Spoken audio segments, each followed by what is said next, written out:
இன்றைக்கி நம்ம சேனலில் ஒரு கிளாசிக்கான ஃபிஷிங் ராட் தான் செய்ய போகிறோம். அதுக்கு தேவையான பொருளாக ஒரு கட்டிங் பிளேடு, ஒரு கட்ரு, அனபாண்டு, த்ரெட்டு இதெல்லாம் எடுத்து வச்சுக்கோங்க. இந்த கட்டு கம்பி எடுத்து கரெக்டாக ஒரு பெனில் வச்சு சுற்றிட்டு இந்த மாதிரி நூலை வச்சு டைட்டாக சுற்றுங்க. உங்களால் எந்த அளவுக்கு டைட்டாக சுற்ற முடியுமோ அந்த அளவுக்கு டைட்டாக சுற்றுங்க. அப்போ தான் அது க்ரிப்பாக நிற்கும். நல்லா எந்த அளவுக்கு முடியுமோ அந்த அளவுக்கு டைட்டாக சுற்றுங்க. அதே மாதிரி இந்த கட்டு கம்பி வச்சு சுற்றுறீங்களே, அது 1, 2, 3 மூணுமே ஒரே லெவலாக இருக்கணும், ஒரே ஈக்குவலாக இருக்கணும்.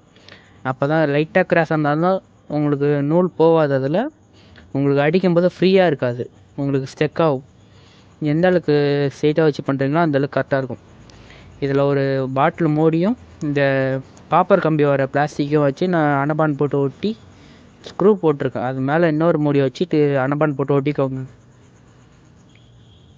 அதில் ஒரு சைடான இடமா பார்த்து உங்களுக்கு தேவையான இடத்துல எங்கே ஃப்ரீயாக இருக்குதோ செக் பண்ணிவிட்டு அந்த இடத்துல ஸ்க்ரூ போட்டுக்கோங்க. அந்த ஸ்க்ரூவில் ஒரு நெட்டோ வேறு இல்லை ஏதாவது ஒன்று போட்டு டைட் பண்ணுங்கள். அப்போ தான் உங்களுக்கு சுற்றும் போது கை ஃப்ரீயாக இருக்கும், இல்லை ஸ்டெக்காகவோ கை கீக்கும். அவ்வளோதான், நம்ம கிளாசிக்கான ஃபிஷிங் ராட் ஒன்று ரெடி ஆகிடுச்சு.